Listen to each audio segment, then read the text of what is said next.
Hi everyone, welcome back to Season 4, Episode 3 of our MarketMooo. So Jurgen, quite a lot going on in the world, in fact. I mean, if we look at milk production, there's still a lot of milk around.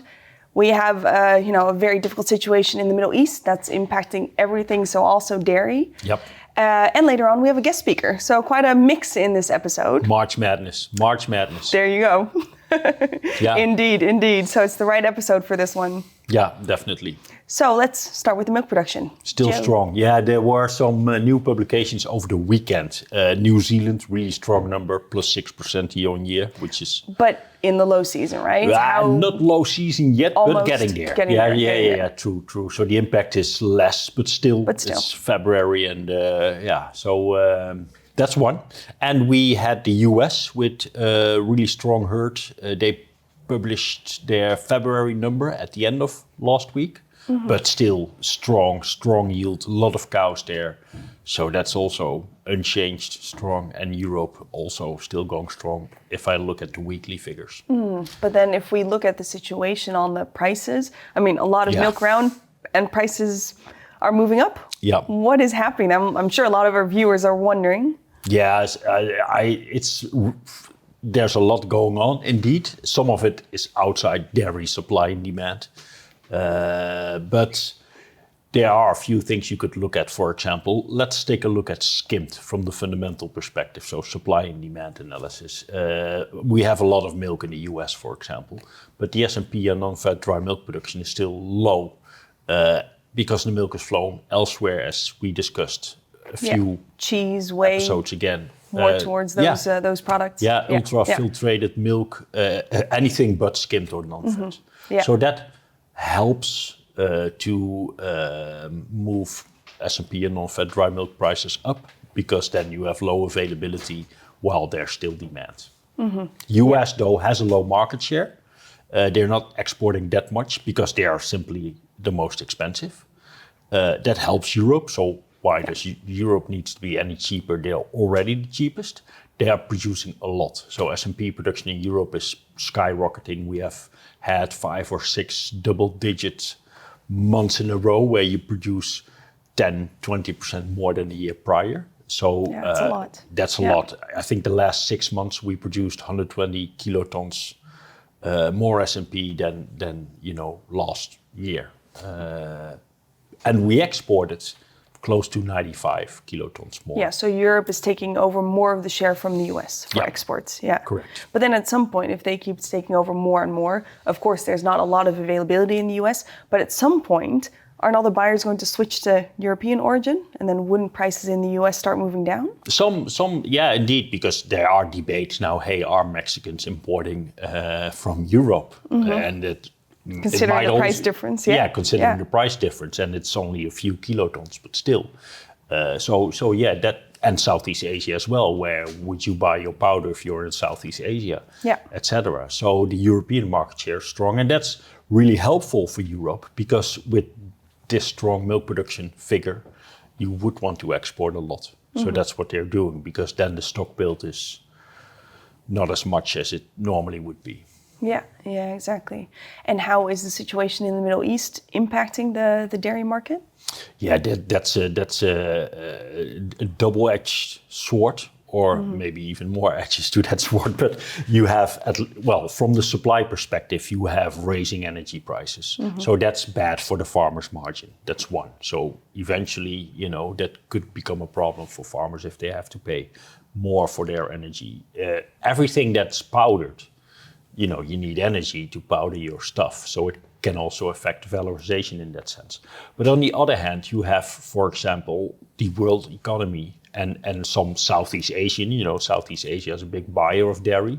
And their economies as well are affected in a negative sense by this whole conflict around the Persian Gulf. And the longer it's around, the bigger the problem it will be. Yeah. So on the short term, you see prices elevating. We saw the same happening when the Ukraine-Russian conflict started. Mm-hmm. On the longer run, this affects the global economy a lot. And And short term, do you see people stocking up?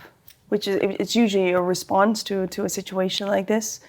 Or perhaps try to stock up, because then yeah. you have all these logistical issues as well, Yeah. depending on where you are. But people might try to stock up. Yeah. And that came on top of people already looking at the price at the end of the year saying, okay, these dairy products are cheap, I want to buy more.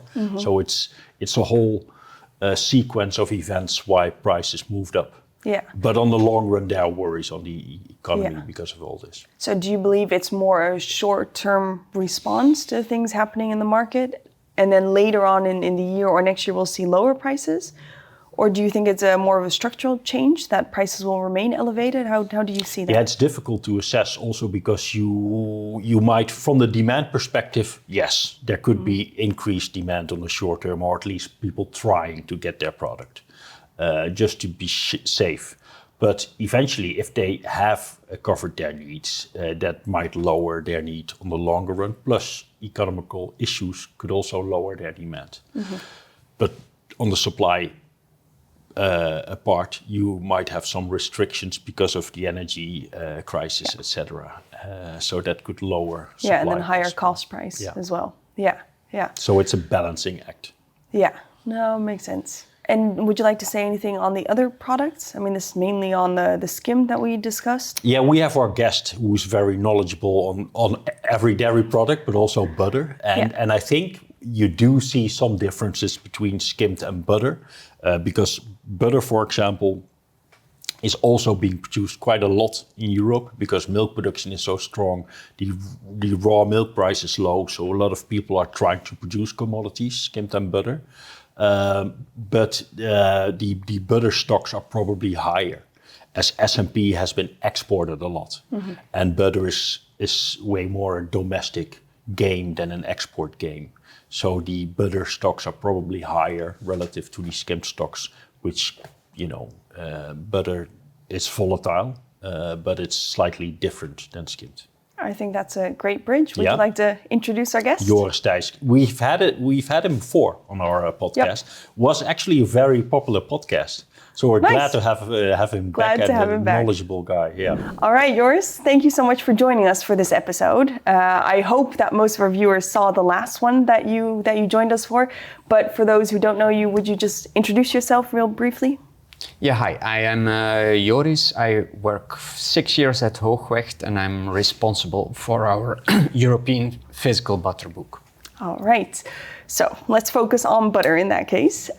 Butter has been a very volatile product for a while, but especially lately we've seen real extreme ups and downs. Can you say something about that? Yeah, I think the butter is a difficult one. I mean, 3 weeks ago to a month ago, prices were heavily subdued under a lot of pressure. Then we saw kind of a bigger rally. At the low, we saw prices below 4,000, and they rallied up to close to 5,000 for Q2. Even second half of this year was way above that. And now, since 1 week, we see renewed pressure on these butter prices. The difficult thing is that our fundamentals were pointing to weak butter prices throughout the flush. So we saw the market rally only as of June onwards. And this rally actually came quite early, especially given the overall very long stock position that we see in Europe. I think part of that is, or a big part of it is sentiment driven. We had very strong skim milk prices, and that just made the whole complex rally at some point. And a lot of market participants perhaps were short covered and had then to run for the doors, as they say, and that then kind of made the move to the upside too big. For the last week and a half, 2 weeks, people are again focusing on a good availability of fresh butter and on plenty of stocks in Europe. So yeah, that makes price discovery quite difficult at the moment. Yeah, that makes sense. And like Jurgen mentioned as well, and you just mentioned the stock level for butter is quite a bit higher than for skimmed. Are you expecting that to have a bearish effect on the prices going forward? I mean, obviously, yes, it can. what we see in the world is like, and that's different to the skimmed market, where Europe clearly is the cheapest origin. For butter, we have seen that with the rally on the butter, all of a sudden, it became, or the arbitrage from the US into Europe opened up again. It wasn't a very long window when it was open, but it was there. So we see continuously this struggle for export demand. So that definitely has a price impact. And we do think that it will take time for the market to eat the stocks. So that could have kind of a pressure on the market. I read this morning a report of someone expecting prices to fall to 3,000. I am not entirely convinced of that. I think the 4,000 mark and then on the spot perhaps below that, it has proven a very good support for now. But I also have to admit that having a very long-term price forecast at the moment is very difficult. Yeah, but if you, for example, look at skimmed versus butter, and not at the exact prices, but more the direction of the curve. Yeah, so I mean, if you look at the skim market is very clean, and I think it's worldwide. We first saw the rally start in the US, and then later on Europe followed as well. When you look at the market structure right now, we see that the skim market clearly is in a backwardation, meaning that spot prices are actually higher than the deferred prices.